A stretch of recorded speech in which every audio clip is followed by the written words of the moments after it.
আসসালামু আলাইকুম। এখন আমি খুব সহজে গরুর মাংস রান্না করা দেখাবো, তাই সব মশলাগুলো রেডি করে নিলাম।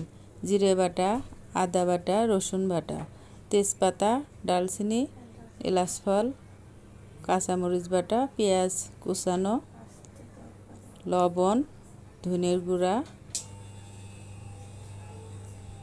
এখন আমি কড়াইতে তেল গরম করে পেঁয়াজগুলো ভেজে নেব। তারপর কাঁচামরিচ এক বাটি সিদ্ধ করে বেটে নেওয়া কাঁচামরিচ দিয়ে দেবো। রসুন বাটা 4 চামচ আর জিরা বাটা 4 চামচ, হাফ চামচ আদা বাটা দিয়ে দিলাম। এবার সুন্দর করে কষায় নেব।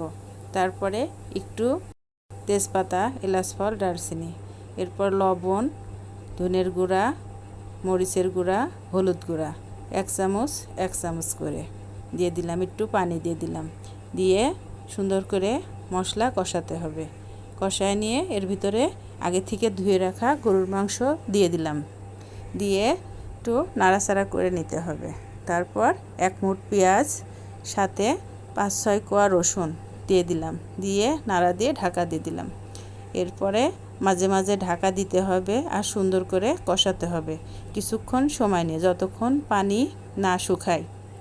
প্রেসার কুকারেও সুন্দর মাংস রান্না হয়। এরপর গরম পানি দিয়ে দেব। এরপর প্রেসার কুকারের ঢাকনা লাগাই দেব, 3-4টা সিটি দেব।